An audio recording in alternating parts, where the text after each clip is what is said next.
Thank you for subscribing and supporting this channel. Niger state government summons school headmaster and others over viral student debate. Oh boy. So the school where this debating contest held, and this child was saying thunder should strike the corrupt leaders in Nigeria, apart from issuing a warning to the school through what do they call it, Matawale's statement. Now the Niger state government on their own, they have now summoned the school, the headmaster and others over this video. And what do they want to do now? Let them let the child be. Life is hard. That is why everybody is speaking out. But let's get into the details to know what they want to do with them. Niger state government has reportedly invited the school headmaster, assistant headmaster, and class teacher of the boy who went viral talking about the state of the nation during a debate competition to government house, Mina, for questioning. Can you imagine? Platinum Times reports that the energetic young scholar spoke at a school debate on the topic of whether voting should be mandatory in Nigeria or not. So in a video which went viral on X, formerly as Twitter, on Friday, February 16th, Abdul Kadri, kitted out in his school uniform, lamented that the citizens of Nigeria are dying as a result of the actions of some leaders of the nation, who he said are greedy. The Pupil said, going by this and many drawbacks in the country, it is not right for anyone to preach mandatory voting. Oh boy, can you imagine? So, now wow. So because this child has made this energetic outing, calling out the government in his debating context, now everybody's agitating now. Now, the most appalling part of it is that the government of the day is no longer just being threatened by opposition parties and other opposition forces, but right now they are threatened by children who are speaking out of pain. This child now, who is in primary school and did a very nice debating outing, is now a threat to the government. Quite unfortunate. The federal government, state government, everybody's reacting to this child, and they probably want to punish them. God will not let them punish them. But again, this is the height of it all. If the government is doing well, nobody will come to this level. Right now, protest has broke out in Ibadan. Ibadan say no more Emilokon. That means no more their turn. That means no more. It should come down. You see? So both the old and the young is reacting. This is terrible. This is absolutely terrible. I must tell you the truth.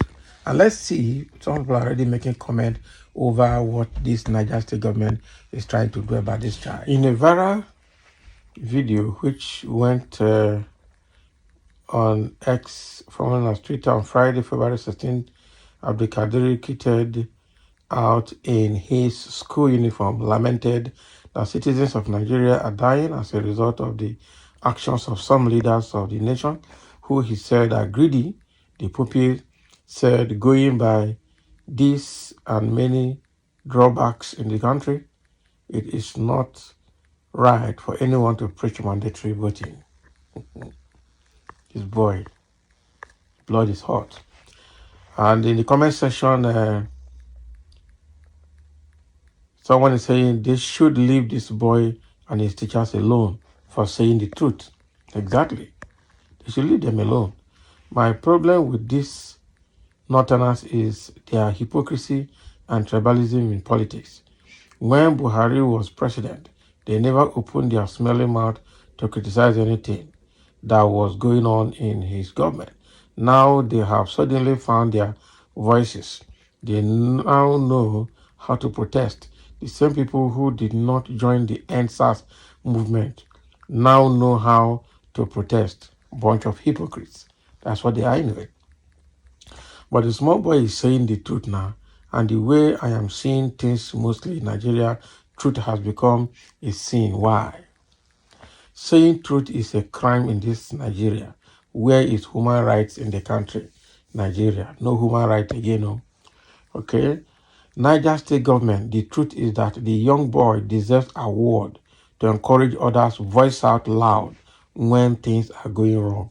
Exactly. That they shouldn't arrest that boy, they shouldn't question them, but they should give them an award. That is the truth. They should give that boy scholarship. That is the truth.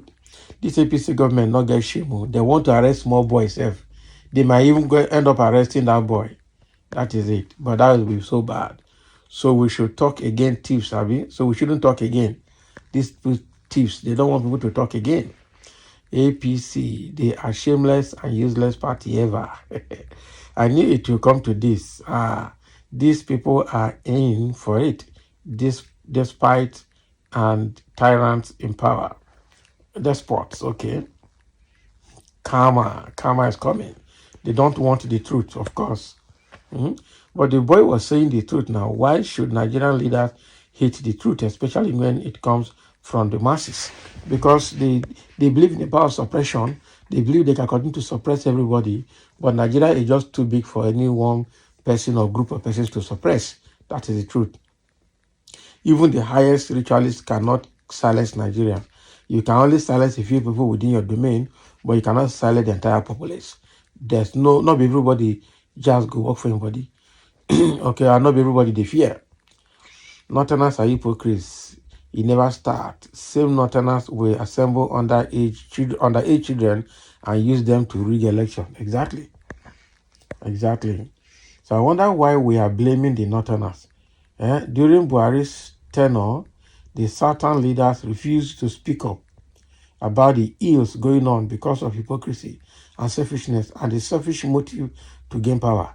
But now the Northerners refuse to keep quiet and watch others ruin things. Oga, when you have the opportunity to talk, sorrow. Sorrow's okay. Sorrow's okay. Talk.